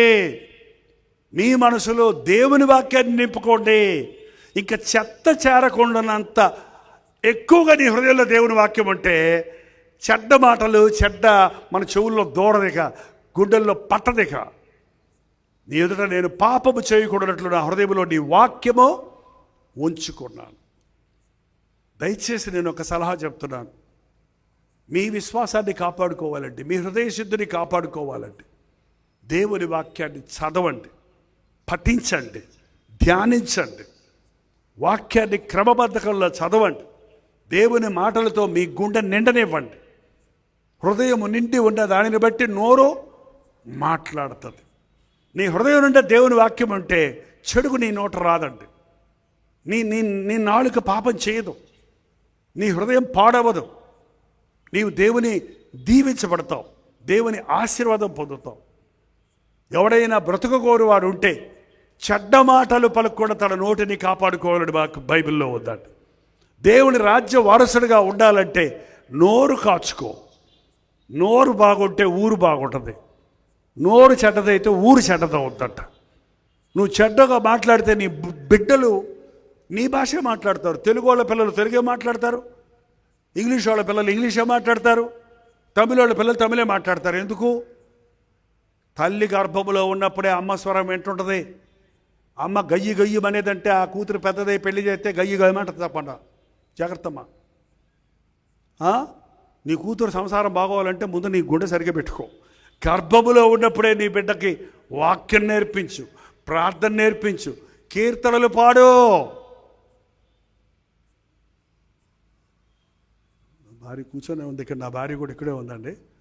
మా ఆవిడ ఎక్కడ స్టేజ్ మీద పాడదు కానీ కూని రాగాలు తీసుకుంటా పాడుకుంటూనే ఉంటుంది. ఇప్పుడు చూసిన రాజప్రకాష్ పాల్ కడుపులో ఉన్నప్పుడైతే పాటలే పాటలు ఆమెకి. అందుకే ఆయన పాటలు ఎక్కువైపోయినాయి అని. ఎప్పుడు నేర్చుకున్నాడు? ఎక్కడ నేర్చుకున్నాడు? ఎక్కడ నేర్చుకున్నాడు? తల్లి గర్భంలో ఉన్నప్పుడే, చిన్న గుడిసెలో ఉన్నప్పుడే, చిన్న ఇంట్లో ఉన్నప్పుడే. నేనేమో టేప్ రికార్డర్ తీసుకొచ్చి ఇంట్లో పాటలు వేసేవాడిని, తనేమో పాటలు పాడుకుంటూ నిద్రపుచ్చేది. ఏమండి? తిట్టుకుంటూ నిద్రపుచ్చు, తిట్టుకుంటూ పడతాడు. నిన్నే తిడతాడు, ఎవడన్నా కాదు. మళ్ళీ ఎంతమంది పిల్లలు ఒరే ఒరే ఏంద్రా నన్ను తిడుతున్నావు, ఇట్లా నిన్ను కన్నాన్రా, నిన్ను పెంచాడ్రా, ఏంద్రా అంటే దరిద్రపచ్చి ఎవడు కనమన్నాడు నిన్ను, ఎవడు పెంచమన్నాడు నిన్ను, పనికి మాలిన దానా సారాదా అంటున్నారండి వాళ్ళ తల్లుల్ని. ఎక్కడి నుంచి వచ్చినాయి ఈ బుద్ధులు? నీవు నేర్పిన విద్యే నిత్యనాథా అన్నాడంట ఒకడు. ఎక్కడి నుంచి వచ్చాయండి? నువ్వు ఏమి విత్తుతావో దాన్నే కోస్తావు. నీ మాటలు సరిగా ఉంటే నీ బ్రతుకు సరిగా ఉంటుందండి. చెడు మాటలు వినకుండా చెవులు మూసుకో, చెడుగును చూడకుండా కళ్ళు మూసుకో, చెడుగు మాట్లాడకుండా నోరు మూసుకో అన్నాడు మహాత్మా గాంధీ అట. అన్నీ మూసుకున్నా కూడా చెడుగు ఇక్కడి నుంచి ఉత్పత్తి అవుతుంది. Don't worry. చెడుగు బయట నుంచే కాదు. ఎక్కడుంది చెడుగు? హృదయం అన్నిటికంటే మోసకరమైనది, అది ఘోరమైన హృదయమైన వ్యాధి కలిగినది. ఆ హృదయంలో యేసు ప్రభువుని పెట్టుకో. అప్పుడు నీ మాటలు కరెక్ట్ వస్తాయి, నీ చూపులు కరెక్ట్గా ఉంటాయి, నీ వినికిడి కరెక్ట్గా ఉంటుంది, నీ బ్రతుకంతా సరిగా ఉంటుంది. ఎంతమంది ఈ రోజున భక్తిని క్రియల్లో చూపిస్తున్నారు? హృదయ సంబంధమైన భక్తి కలిగి ఉన్నారు. ఎవరో ఎక్కడో చనిపోతే వాళ్ళు చెడ్డోళ్ళు, ఎవరికో కీడు జరిగితే వాళ్ళు ఏదో పాపం చేశారు అని విమర్శిస్తున్నాం, నోటుకొచ్చినట్టు వ్యాఖ్యానాలు చేస్తున్నాం, ఇతరు వారి తప్పులు పట్టుకోవాలని ప్రయాసపడుతున్నాం. కానీ నీ హృదయ స్థితి నీవెప్పుడు తెలుసుకుంటావో అప్పుడే నీవు ధన్యుడవు. నీ స్థితిని నీవు ఎరిగితే, నిన్ను నీవు విమర్శించుకుంటే, నీకు దేవుడిచ్చిన కాపుదలను నీవు పొందితే నీవు దీవించబడతావు. చివరిగా ఇంకొక వచనం, మత్తయి సువార్త 11వ అధ్యాయం 20వ వచనం. పిమ్మట ఏ పట్టణాలలో ఆయన విస్తారమైన అద్భుతాలు చేసినో ఆ పట్టణంలో వారు మారు మనసు పోవుట వలన ఆయన వారినిట్లో గద్దింపసాగెను. ఏ పట్టణాలలో ఆయన విస్తారమైన అద్భుతాలు చేశాడో ఆ పట్టణము వారు మారు మనసు పొందకపోవుట చూసి, విజయవాడ పట్టణములో దేవుడు అద్భుత కార్యాలు చేశాడా లేదా? మాట్లాడండి. ఎప్పుడు నుంచి చేశాడో? ఆ రోజుల్లో మిషనరీలు మన దేశానికి వచ్చి మన పక్కనే ఉన్న గుంటూరులో ఏంటండి ఆంధ్ర క్రిస్టియన్ ఏసీ కాలేజ్ ఇవాళ అడగండి మన దేశ నాయకుల్ని, మన దేశంలో మంచి ఇంగ్లీష్ మాట్లాడేవారిని. ఎక్కడ జరిగారంటే గుంటూరులో ఏసీ కాలేజీలో చదివాను. అవునండి, ఆ రోజు చదువు లేని దేశంలో మంచి కాలేజీలు స్థాపించి క్రైస్తవ్యాన్ని బలవంతంగా పెట్టారంటే, బలవంతంగా క్రైస్తవ్యం ఈ దేశానికి వచ్చి ఉంటే ఇది ఎప్పుడో క్రైస్తవ దేశం అయి ఉండేది. 2.5 క్రైస్తవులు ఉండే పరిస్థితి ఉండదు. ఎవరిని ఎవరు బలవంతం చేయలే, వారు ప్రేమ చూపించారంతే. మారినోడు మారాడు, మారనివాడు అట్లాగా ఉన్నాడు. మారినోడు మతం మారాడు, మారినోడు అది కూడా మారకుండా ఉన్నాడు. ఆ మారినవాడు హృదయం మారినోళ్ళు ఎక్కడో అరుదుగా అక్కడ ఇక్కడ ఒకళ్ళిద్దరు ఉన్నారు అంతే. వాళ్ళ ద్వారా దేవుడు ఈ పరిచర్యను ఈ దేశంలో కొనసాగిస్తున్నాడు. ఈ పట్టణాలను దేవుడు అప్పుడే ప్రేమించాడండి. బెజవాడను ప్రేమించాడు. ఏం వాడది? బెజవాడ. మనం చక్కగా దాన్ని మందగా విజయవాడ అని పెట్టుకున్నాం. ఏమంటే బెజవాడను ప్రేమించారు. ఆ మెడ్రాస్ వచ్చిన మిషనరీలు కీసరబాత్ర ఎండంగా ఎంగ మందిగా పోతింగలా అని అరవగాలు విని వీళ్ళేంద్ర మ్యాడ్ పీపుల్, ఏంది మ్యాడ్ భాషని మ్యాడ్రాస్ అన్నాడంట. ఏమి రాసు? మ్యాడ్. ఆ మ్యాడ్రాస్ కాస్త ఇప్పుడు మనల్ని మార్చేసి చెన్నపట్టణం, చెన్నై అని పెట్టుకున్నామంట. పేర్లు మారుస్తున్నావే కానీ ఊర్లు మారుతున్నాయా? పేర్లు మార్చుకుంటున్నావు కానీ మనసు మారిందా? ఏమిటి మీ పేరు ఏంటంటే పాత పేరు వెంకయ్య అండి, కొత్త పేరు దేవదాస్ అండి అన్నాడు ఒక ఆయన. మళ్ళీ పాత పేరు ఎవడు చెప్పన్నాడు నిన్ను? ఏంటండి? పాతవి గతించరు సమస్తము, పేరు మారింది కానీ ఏం మారలేదు, బతుకు మారలా. పేర్లు మార్చడానికి రాలేదు యేసుప్రభు, మతాలు మార్చడానికి రాలేదు యేసుప్రభు, మతాన్ని స్థాపించడానికి రాలేదు. నీ జీవిత శైలి, లైఫ్ స్టైల్ మార్చడానికి వచ్చాడు ఆయన. నరకానికి పోయే నీ మార్గాన్ని దేవుని రాజ్యానికి పోయే వైపు మళ్ళించడానికి వచ్చాడు ఆయన. మారు మనసు పొందు. నీ మనసులో మారితే నీ బ్రతుకంతా మారుతుందండి. పై మార్పులు, వేష భాషలు మార్చుకోవటం వల్ల బుద్ధులు మారవు, స్వభావం మారదు. క్రీస్తు నీ హృదయంలో ఉన్నప్పుడు నీ రక్తము చెడిపోయిన DNA, ఆదాము అవ్వలు కాటువేయబడ్డారు సర్పం ద్వారా, విషమెక్కింది మన శరీరాల్లోనికి, పాప బీజం ఉంది మన జీవితాల్లో. ఎదుగుతుండగానే పాపం పెరుగుతుంది మన పిల్లల్లో. ప్రతి వాడు పాపము చేస్తున్నాడు, పాప స్వభావం కలిగి ఉన్నాడు. అది ఎవడు నేర్పించక్కర్లా. ABCD నేర్పించినట్టు బిడ్డలకి బూతు మాటలు నేర్పించక్కర్లా. పిల్లలు, చిన్న పిల్లలు కాపువరం ఊరిలో ఉన్నప్పుడు ఇంత పిల్లలు గోచుకుంట పెట్టుకొని చుట్ట నోట పెట్టుకొని నడుస్తుంటే నాకు అర్థమయ్యేది కాదు. వీడికి చుట్ట తాగమని ఎవడు నేర్పించాడు రా బాబు? వాళ్ళ నాయన తాగుతాడంట, అందుకని వీడు తాగుతున్నాడు. వాళ్ళ నాయన కావాలని తాపిస్తాడంట, తాగరా అను పాపం. అంతే వాళ్ళ జ్ఞానం. పచ్చి పూతలు మాట్లాడుతుంటారు పిల్లలు. ఎందుకంటే మనకి స్వభావంలో ఉంది. ఒకళ్ళు పిల్లోడికి మంచి చేయనా, అబద్ధం ఆడకరా, దొంగతనం చేయకురా, నువ్వు పొద్దున సాయంకాలం దాకా బోధించినా వాడు రెండో రోజు మళ్ళీ దొంగతనమే చేస్తున్నాడు. ఎందుకంటే బుద్ధి మార్చలేవు. నీ బోధ మెట్ట బోధ. అందరూ నీతులు చెప్తారు, అందరూ మంచి చేయమని ఉంటారు, అందరూ మంచిగా ఉండామనుకుంటారు. పౌలు అంటున్నాడు, నేను మంచిగా ఉండాలనుకుంటున్నాను, ఉండలేకపోతున్నాను. నేను మేలు చేయాలనుకుంటాను, చేయలేకపోతున్నాను. నేను పాపానికి అబ్బుడిపోయాను. నాలో ఏదో ఒక పాప శక్తి ఉంది, దీంట్లో నుంచి నాకు విడుదల కావాలి. అయ్యో నేనంత దౌర్భాగ్యుడను, ఇట్టి మరణమునకు లోడైన శరీరము నుండి నన్ను ఎవడో విడిపిస్తాడో? క్రీస్తు యేసు యొక్క జీవము ద్వారా నేను విడిపించబడ్డాను. నా యేసయ్య ద్వారా పాప బంధకముల నుంచి నేను విడిపించబడి పరిశుద్ధుడిగా జీవిస్తున్నాను. ముందు హానికరుడును, దూషకుడును, హింసకుడును, పాపులలో ప్రధానుడును. కానీ క్రీస్తు నన్ను విమోచించాడు. ఇప్పుడు ఆత్మలను పట్టే జాలర్లయ్యాను. క్రైస్తవుల్ని చెదరగొట్టిన వాడిని, విశ్వాసుల్ని హింసించిన వాడిని ఇవాళ ఆత్మలను రక్షించేవాడిగా నన్ను చేశాడు. అది మార్పు. అలాంటి మార్పు నీ జీవితంలోనికి రావాలి. ముందు నువ్వు గయ్యాలివి, ఇప్పుడు నీలో క్రీస్తు యొక్క శాంతం కనపడాలి. ముందు నీవు అబద్ధికుడివి, ప్రాణం పోయినా ఇప్పుడు అబద్ధం చెప్పవు నువ్వు. ఎందుకు? ఆ అపోస్తలులందరూ హతసాక్షులు అయ్యారు అబద్ధం చెప్పనందునే, రాజుకు మొక్కనందునే, రాజ చట్టాలను లెక్క చేయనందునే. వాళ్ళని సిలువ వేసిన, హింసించిన, కొట్టిన, చంపిన, నేను నమ్మిన దేవుని కొరకు నేను బతుకుతానన్నారు. వాళ్ళ నీ భక్తి ఎంతో నీకు శ్రమలు వచ్చినప్పుడే తెలుస్తుంది. అందుకే శ్రమలను అనుమతిస్తాడు దేవుడు. శ్రమలలో ఉన్న సిరులు, శ్రమలలో ఉన్న ప్రమోషన్, శ్రమలలో ఉన్న ఆధిక్యతలు క్రీస్తు రక్తము ద్వారా మనకు కలుగుతాయండి. నీ రక్తం చెడిపోయింది కాబట్టి నిర్దోషము, నిష్కళంకమైన, పాప బీజము లేని, పురుషుని ఎరగని, పురుషుని ముట్టని, పురుషుని బీజము రక్తము అవసరము లేని కన్య మరియ గర్భాన ఆయన ఉద్భవించాడు. ఇది మనుషులకు అర్థం కాదు, మనుషులకు అర్థం కాదు.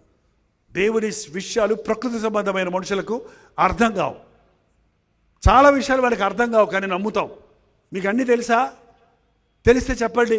నల్ల గేది పచ్చగడ్డి మేస్తుంది, తెల్ల పాలు ఎట్టేస్తుంది. గేదేమో నల్లపండి, తినేదేమో పచ్చగడ్డి. మరి నల్ల పాలన్నీ ఇవ్వాలి, పచ్చ పాలన్నీ ఇవ్వాలి, తెల్ల పాలు ఎట్టిస్తుంది. అర్థం కాకపోయినా పాలు లేకపోతే బతకలేము మనం. అది పాలు కావాలి, మజ్జిగ కావాలి, కాఫీలు కావాలి, టీలు కావాలి.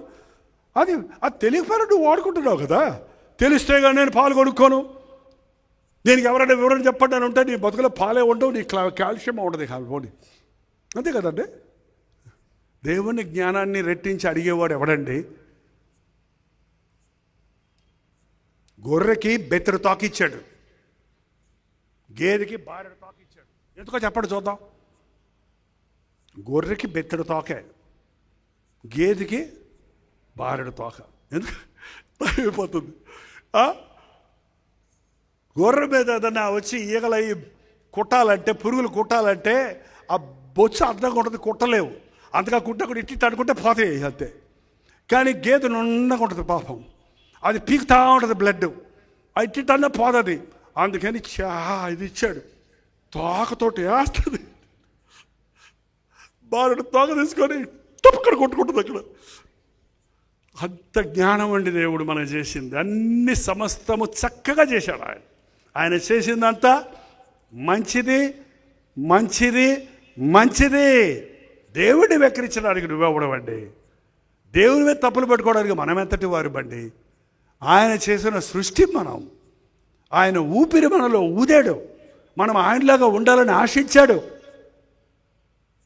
ఆయన రక్తము ద్వారా ఈ రోజున నువ్వు పోగొట్టుకున్న నీ మహిమను, నువ్వు పోగొట్టుకున్న నీ ఆధిక్యతను, నీ కుమారత్వాన్ని, ఆయన రాజ్య వారసత్వాన్ని రక్తమిచ్చి సాతాను చేతుల్లో నలిగిపోతున్న మనల్ని, పాపానికి బానిసలైపోయిన మనల్ని విడిపించడానికి ప్రభు మన మధ్యకు వచ్చాడు.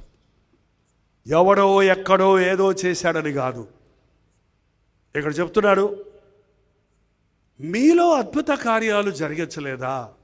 నీ బ్రతుకులో ఎన్నో అద్భుతాలు కార్యాలు జరగలేదా? ఈ సంవత్సరం ఎంతో అద్భుతంగా సాక్ష్యం చెప్తారు. ఈ సంవత్సరం దేవుడు అంతా దేవుని దయని అంటారు. ఒక 10 ఏళ్ళు అయ్యేటప్పటికి దేవుడు నాకేం చేశాడంటారండి వాళ్ళే. నాకు చాలా బాధ కలుగుద్ది అలాంటి వారిని. నీ భక్తి నీ జీవితంలో కనబడాలి, నీ సాక్ష్యం నీలో కనబడాలి. నీవు దేవుడు చేసిన మేళ్ళు నీకుంటే, ఒక్కసారి నీకు దేవుడు విడుదలిస్తే ఆ విడుదల నువ్వు కాపాడుకోవాలి. కళ్ళు లేని ఆమె కోసం ప్రార్థన చేస్తే ఓ పాస్టర్ గారు కళ్ళు వచ్చాయంట.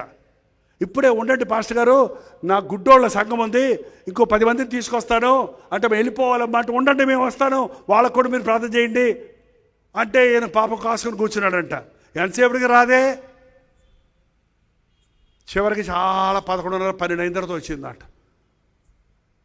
ఏమ్మా ఇంతలే 10 వాళ్ళు అంట పెట్టుకొని వచ్చింది గుడ్డోళ్ళు.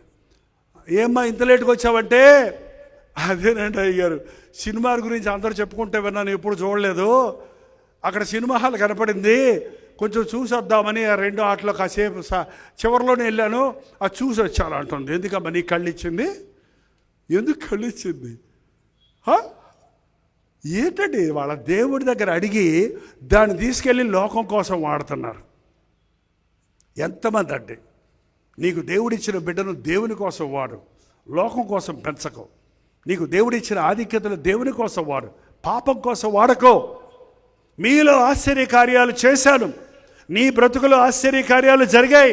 మీరు ఒప్పుకుంటారు ఇందాక, నా జీవితంలో దేవుడు అనేక ఆశ్చర్య కార్యాలు చేశారన్న వారు మరోసారి చివరిగా హల్లెలూయా చెప్పండి. ప్రభు అంటున్నాడు, నీకు చేసిన నా ఆశ్చర్య కార్యాలు నేను తూరు సీదోను వాళ్ళకి చేసుంటే, అంటే ఆ కొండజాతి వాళ్ళకి చేసుంటే, లేకపోతే ఆ నరమాంస పక్షులకు చేసుంటే, వాళ్ళ మధ్యలో చేసుంటే వాళ్ళు మారు మనసు పొందుండేవారు. నీకు ఇన్ని మేలులు చేసినా మారు మనసు పొందలేదు. మేలులు పొందుకుంటున్నారు కానీ హృదయం మార్చుకోవటం లేదు. ఎంత భయంకరం అండి. అయ్యో కపెర్నహూమా, ఆకాశం వరకు హెచ్చించబడినదానా, నీలో చేసిన ఆశ్చర్య కార్యాలు ఇంకొకరికి చేస్తుంటే వాళ్ళు ఎప్పుడో మారు మనసు పొందుండేవారు. సొదొమ గొమొర్రా కూడా మారు మనసు పొందుండేది. అన్ని ఆశ్చర్యాలు చూసి అన్ని మేలులు అనుభవించి నువ్వు నమ్మిన దేవుని నువ్వు తృణీకరిస్తున్నావు. నీవు దేవుడిచ్చిన విధులను నువ్వు తృణీకరిస్తున్నావు. నీకు నీవే హాని చేసుకుంటున్నావు. నీకు నీవే, నీ సహాయకుడనైన నాకు నీవు విరోధివై నీకు నీవు హాని చేసుకుంటున్నావు. ఈ రోజున దేవుడు దీవించబడిన వారలారా, నీ దీవెన దేవుని దగ్గర నుంచి వచ్చిందని గుర్తించండి. నేను దీవించిన దేవుని యందు విశ్వాసం కలిగి ఉండండి, కృతజ్ఞత కలిగి ఉండండి. ఆయన నీ దగ్గర ఏం అడగడం లేదు, కృతజ్ఞత కలిగి ఉండు. ఏ పార్టీ వాడినండి, నేను ఇంతగా నన్ను హెచ్చించావు, అంచెలంచెలుగా హెచ్చించి ఇంతగా నన్ను దీవించావు, ఎక్కడో ఉన్న నన్ను ఇంతటి వాడిని చేశావన్న కృతజ్ఞత మనకుంటే తప్పు చేయబడ్డి మన ప్రభువుని దుఃఖపరచం, ఈ లోకంతో కలిసిపో. నీవు క్రీస్తు కొరకు ప్రత్యేకించబడిన వాడిగా నీ వ్యక్తిగత సాక్ష్యాన్ని కాపాడుకుంటావు. అనుదినము దేవుని వాక్యం చదవడం ద్వారా, ఆయన వాక్యం ధ్యానించడం ద్వారా, మోకాళ్ళుని ప్రార్థించడం ద్వారా మాత్రమే ఒక వ్యక్తి ఈ లోకంలో పరిశుద్ధంగా జీవించగలుగుతాడు. ఈ లోక మాలిన్యం అంటకుండా జీవించగలుగుతాడు. ఈ భూలోకంలో ఉన్నప్పటికీ పరలోకం మీద మనసు పెట్టి మన పితరులైన విశ్వాస పితరులైన 11వ అధ్యాయం హెబ్రీయులకు రాసిన పత్రికలో చదివితే ఈ లోకము అలాంటి వారికి సరిపడింది కాదు. వారు దేవుడు దేనికి శిల్పియో నిర్మాణకుడై ఉన్నాడో ఆ పట్టణం కొరకు కనిపెట్టుకొని అబ్రహాము విశ్వాసులకు పితరుడయ్యాడు. నిన్ను నన్ను కూడా దేవుడు అలాగ చేయాలనుకుంటున్నాడు. నేను ముగించే ముందు ఒక మాట అడుగుతున్నాను. ఈ రోజు నుంచి మీరు ఏమి నిర్ణయం చేసుకుంటారు? మొదటిగా మీ నోరు అదుపులో పెట్టుకోండి. ఏంటంటే, రెండవది మీ కంటితో చూడని దాన్ని, మీ చెవితో వినని దాన్ని, మీకు తెలియని దాన్ని, మీకు అవసరం లేని దాన్ని మీరు మాట్లాడకండి. ఎవరో చెప్పారంట, వాళ్ళు అందరూ అనుకుంటున్నారంట, అవసరంలా. మనకి అందరూ అనుకునేది మనకి అవసరంలా. అందరూ అనుకునేది మనకి అవసరంలా. Don't spend more time on the social media. Social మీడియాలో గంటల తరబడి అందులో ఉన్న చెత్త అంతా పోగు చేసుకోకండి. సోషల్ మీడియా దేవుని కొరకు కూడా వాడబడుతుంది కాబట్టి సెల్ ఫోనే తీసి పడేయండి అని నేను చెప్పడం లేదు. కానీ you have to control your నాలుకను ఎలా అదుపులో పెట్టుకుంటున్నావో నీ సెల్ ఫోన్ కూడా నీ అదుపులో ఉండాలి. అర్థమైందండి? స్టాప్ బటన్ నొక్కడానికి నీ చేతులు బలహీనమైతే, వీక్ అయితే ఖచ్చితంగా సెల్ ఫోన్ పడేసాయి. సెల్ ఫోన్తో నరకానికి పోవటం కంటే సెల్ ఫోన్ లేకుండా పరలోకం పోవటానికి మంచిదండి. అర్థమైందండి? అయ్యో 50,000 పెట్టుకున్నానండి ఎట్ట పడేయమంటారన్నారా? సరే, నువ్వు నీ సెల్ ఫోన్ కలిసి నరకంలో పడతారా? యేసయ్య మాటలు జీవపోటలు. నీ సెల్ ఫోన్లో కూడా యేసయ్య మాటలు ఉన్నాయి. ఆడియో బైబిల్ పెట్టుకోండి, టెక్స్ట్ బైబిల్ పెట్టుకోండి. Use your technology, use the electronics to glorify God. దేవుడిని మహిమపరచడానికి, దేవుని పాటలు వినడానికి, దేవుడితో సంబంధం కలిగి ఉండడానికి ఆశించండి.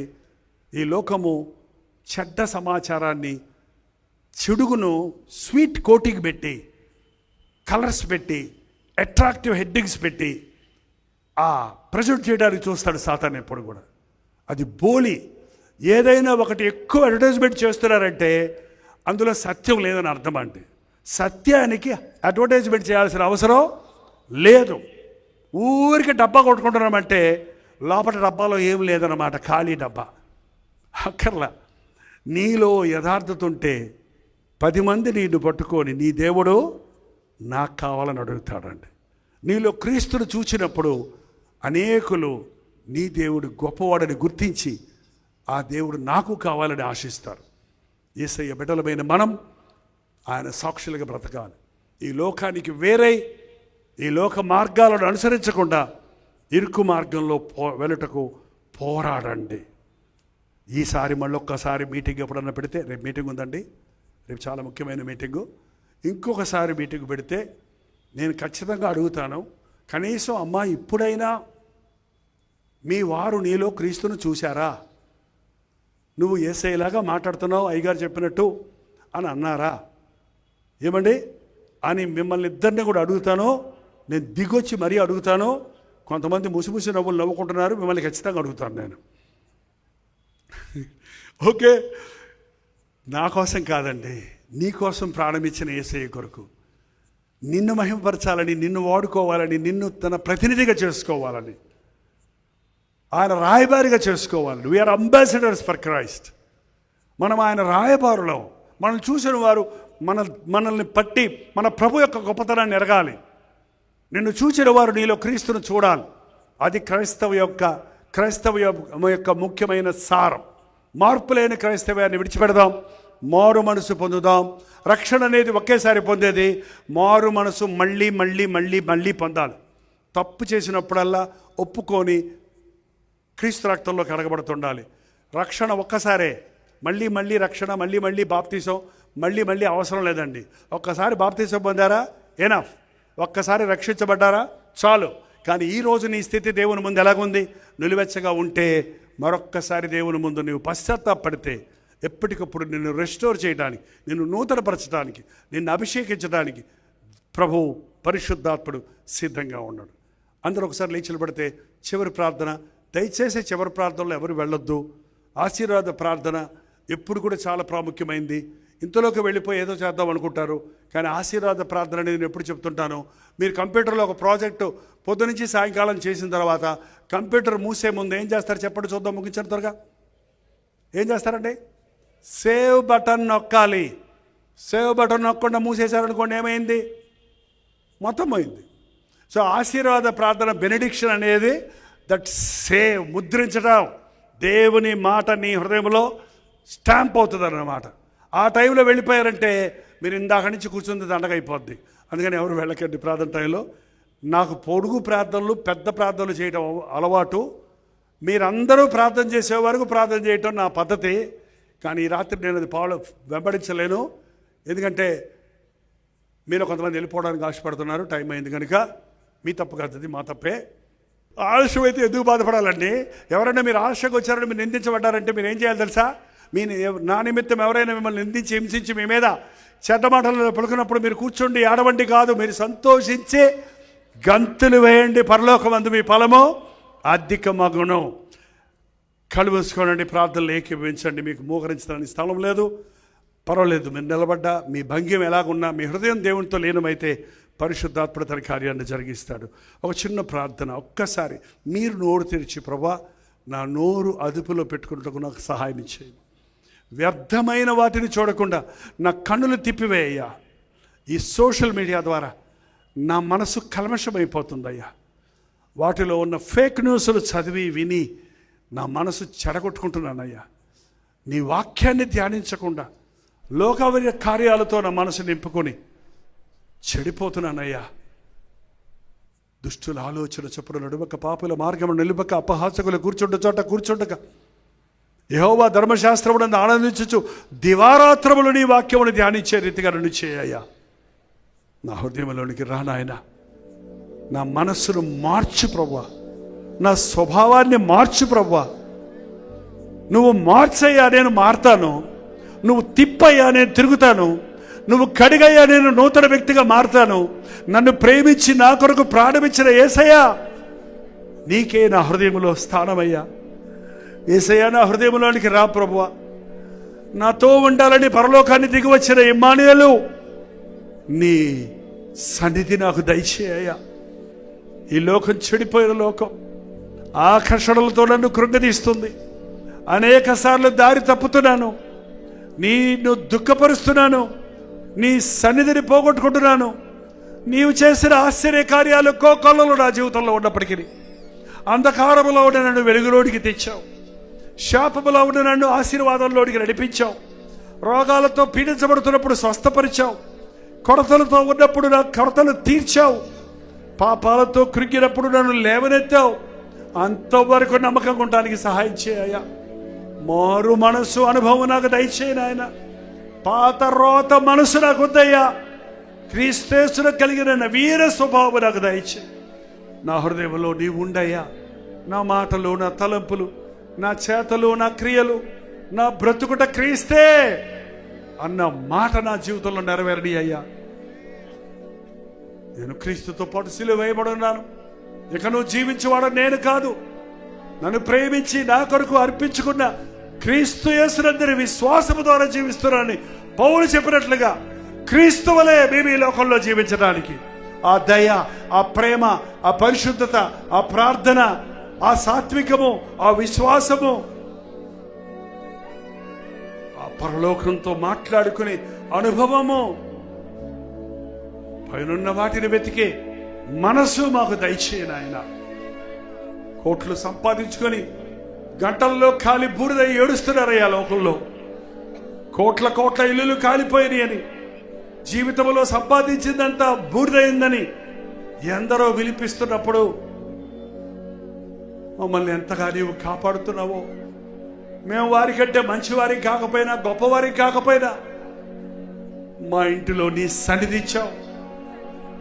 మా ఇంటిలో నీ కృపనిచ్చావు. మా బిడ్డలను నువ్వు దీవించావు.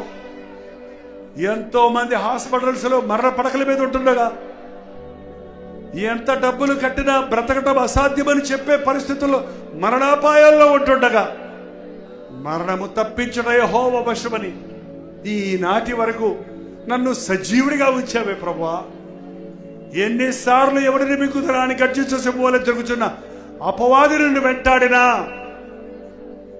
వాడి నోట్లో చిక్కుకొని నిత్య నరకానికి పోకర లేకుండా నీ సన్నిధికి నన్ను తెచ్చుకున్నావే.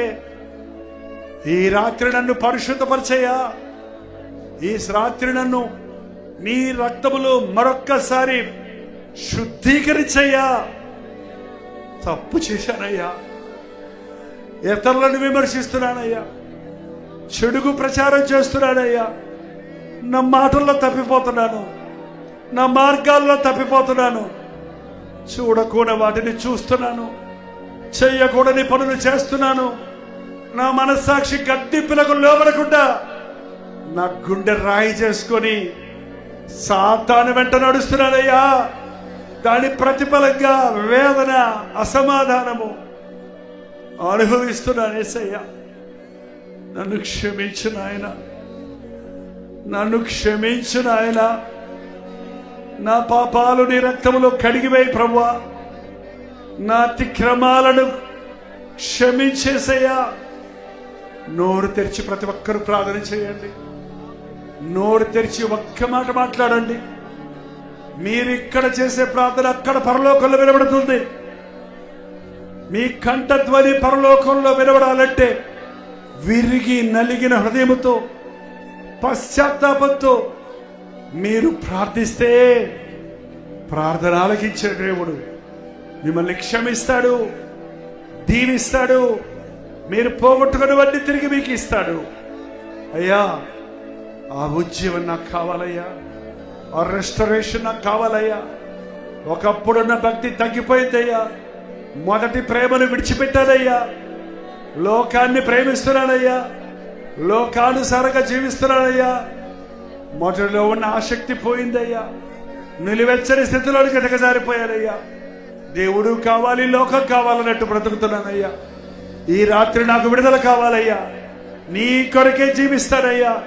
నా కొరకు ప్రారంభించిన నీ కొరకే నా జీవితం అంకితమయ్యా అని నోరు తెరిచి ప్రభుత్వం చెప్పండి. పడకుండా కాపాడేవాడు ఆయన, నడిపించేవాడు ఆయన. పడిపోతానేమో, మళ్ళీ పాపంలోకి వెళ్ళిపోతానేమో అని దిగులు పట్టక్కర్లేదు. నిన్ను పట్టుకున్నవాడు నిన్ను విడవడు. నిన్ను నడిపించేవాడు నీకు తోడున్నాడు. కీడులో పడకుండా, పాపములో పడకుండా, సాతాను చేతుల్లో చిక్కకుండా నిన్ను తప్పించడానికి ఆయన బలిష్టమైన హస్తం నీకు తోడుంది. పరిశుద్ధాత్ముడు మనకు తోడున్నాడు. సర్వ సత్యములోనికి మనల్ని నడిపించడానికి, నిన్ను బలపరచడానికి, నిన్ను అభిషేకించడానికి, నూతన సృష్టిగా నిన్ను మార్చి ప్రయోజనకరమైన జీవితము జీవించటకు, నీ పిల్లలకు పిల్లలకు నీవు దీవెనకరంగా ఉండాలని దేవుడు నిన్ను కోరుకున్నాడు. యేసయ్యా, నా పాపములు నా బిడ్డల ఒడిలోకి రాకుండా చేయ్యా, నా దోషములు నా సంతానం మీదకి రాకుండా చేయేసయ్యా. నీ సిలువ వైపు నేను చూస్తున్నానయ్యా. లోకమా పాపములను మోసుకొనిపోయే దేవుని గొర్రె పిల్ల, ఇదిగో నా పాపము నీ మీద వేస్తున్నానయ్యా. పాపం వల్ల వచ్చిన ప్రతి శాపాన్ని నీకు అప్పచెప్తున్నానయ్యా. నా కొరకు శాపమైన యేసయ్యా, నీ దీవెన నాకు దయచేయ్యా. రెండు చేతులు పైకెత్తి ఒక్క నిమిషం ప్రార్థన చేద్దాం. ఎక్కడున్నావు నువ్వు దేవుని ముందు? ఎలా ఉంది నీ హృదయం ఆయన ముందు? ఒక్క నిమిషం పరిశీలించుకో. మారు మనస్సు పొందావా? నీ హృదయంలో ప్రభువు ఉన్నాడా? నీ జీవితంలో ప్రథమ స్థానం ప్రభుకి ఇచ్చావా? మారు మనసుకు తగిన ఫలాలు నీలో ఉన్నాయా? క్రీస్తుకు నీవు అంటుకట్టబట్టి ఉన్నావా? పరిశీలించుకుందాం, సరిచేసుకుందాం. అదే ఉజ్జీవం. జీవించుచున్నావన్న పేరుండదు కానీ మృతుడవే అన్నట్టు సార్దేశ సంఘం. నేను భక్తిలో ఉన్నాను అనుకుంటున్నావే కానీ క్రీస్తుతో అంటుకట్టబడి ఉన్నావా? మీరు నా యందు నిలిచి ఉండండి, నా మాటలు మీలో నిలిచి ఉండనివ్వండి, అప్పుడు మీరు బహుగా ఫలిస్తారన్నాడు ప్రభు. అప్పుడు మీకు ఏది ఇష్టమో అడగండి, నేను ఇస్తానంటున్నాడు. ప్రభువులోకి రా. కొసర కోసం తాపత్రయపడకు. అసలైన రక్షణ, అసలైన ప్రభువు మనతో ఉంటే బుద్ధి, విజ్ఞాన, సర్వ సంపదలు క్రీస్తు మనకు అనుగ్రహిస్తాడు. ఇహమందు పరమందు 100 రెట్లు దీవించబడినట్లుగా మనల్ని ప్రభు ఆశీర్వదిస్తాడు. ఈ రాత్రి నా స్థితిని నేను గ్రహించుకుంటున్నాను, నా హృదయాన్ని ప్రభువుకి అప్పగించుకుంటున్నానని వారు ఉంటే మీ కుడి చేతి చూపించండి. నేను చూస్తలేదు, ప్రభు చూస్తున్నాడు. ప్రభు నీ చేతిని చాచిన చేతిని పట్టుకొని నిన్ను లేవనెత్తడానికి, నడిపించడానికి నీ చేతిని చాచి ఆయన నీ చేతిని పట్టుకున్నట్లుగా విశ్వాసంతో నీ హృదయంలో ప్రభు వైపు చూడు. పరిశుద్ధుడా, ప్రేమగల తండ్రి, నీ బిడ్డలను చూడయ్యా. చేతులెత్తిన వారి చేతులు చూడయ్యా. వారి హృదయాలలో ఉన్న ఆలాపన చూడయ్యా. వారి హృదయ వాంఛలు చూడయ్యా. నీ బలిష్టమైన హస్తముతో ఆ చేతిని పట్టుకొని నడిపించు నాయన. కీడులో పడకుండా, నాశనానికి పోకుండా, సర్వ సత్యములోనికి, నీ రాజ్య వారసత్వంలోనికి మమ్మల్ని నడిపించు నాయన. ఇక పాత జీవితం వద్దయ్యా. ఇది మొదలుకొని నేను ఆశీర్వదిస్తానన్న మాట మా ఒక్కొక్కరి పట్ల నెరవేర్చు నాయన. పాతవన్నీ గతించిపోయినవి. పాత వాటికి రావలసిన శిక్షను నీవు సెలవులో ఆ రోజే భరించావు గనక నీ నామంలో ఉన్న క్షమాపణ మాకు దయచేయి. నేను నూతన సృష్టిగా మార్చబడ్డాను. నా దేవుడు నాకు నూతన హృదయాన్ని, నూతన స్వభావాన్ని ఇచ్చాడు. ఇది మొదలుకొని నేను క్రీస్తు కొరకు జీవిస్తానని ఒక తీర్మానం చేసుకొని ఇక్కడి నుంచి వెళ్ళడానికి సహాయం చేయము. వాళ్ళెవరో చనిపోయారు, వీళ్ళెవరో సరిలేరు, వాళ్ళెవరో సరిలేదు అనేది కాక నేను ఎలా ఉన్నాను నీ సన్నిధిలో అని నీ ముందు కూర్చొని, దేవా నన్ను పరిశోధించు, నన్ను పరీక్షించు, నీకు ఆయాసకరమైన మార్గము ఎందో చూడు, నీ నిత్య మార్గంలో నడిపించమని అనుదినము నీ పాద సన్నిధిలో ప్రార్థించి నీ రాజ్యము చేరే వరకు నీ చిత్తములో నడుచుటకు మా ఒక్కొక్కరికి నీ సహాయం చేయము. మా చుట్టూ ఇంకెందరో ఉన్నారయ్యా, నిన్ను ఎరగని వారు ఉన్నారయ్యా, నీ ప్రేమ అడగని వారు ఉన్నారయ్యా, నీ కోపాగ్నికి గురైపోతున్న వారు ఉన్నారయ్యా, దుర్మార్గ పనులు చేసి మరణించేవారు ఉన్నారయ్యా, దేవుని విడిచిన వారికి కలిగే శ్రమల పాలైన వారు ఉన్నారయ్యా. అట్టి వారికి నీ ప్రేమను ప్రకటించడానికి, నీ నామమును వారికి తెలియపరచడానికి మాకు సహాయం చేయము. లైవ్లో వీక్షిస్తున్న వారిని బట్టి వందనములు. ఈ కృష్ణా జిల్లాకి, ఈ ప్రకాశం జిల్లాకి, ఈ ఆంధ్రప్రదేశ్కి, ఈ తెలుగు రాష్ట్రాలకు, ఈ భారతదేశానికి ఈ ప్రపంచానికే దీవెనకరంగా మారడానికి పరిశుద్ధాత్మని కార్యాలు జరిగించున్నాయి. మాలో నుండి సువార్థికులు లేపము, మాలో నుండి నీ సాక్షులుగా లేపము. మా బిడ్డలు నీ రాజ్యమును కట్టువారిగా సిద్ధపరచుకును తండ్రి. తల్లి గర్భములో ఉన్నప్పుడే మా బిడ్డలను దీవించావు. ఎందుకొరకు దీవించావో అందుకొరకు పెంచడానికి, ఆ రీతిగా నీ చేతుల్లో వాడబడడానికి సహాయం ఇచ్చాయి. తిరిగి వెళుతుండగా క్షేమమైన ప్రయాణాలు దయచేయి. కూడి వచ్చినప్పుడు మరొకసారి నిన్ను మహిమపరచుటకు కృప చూపించమని యేసు క్రీస్తు నామములో అడుగుచున్నాను తండ్రి, ఆమేన్.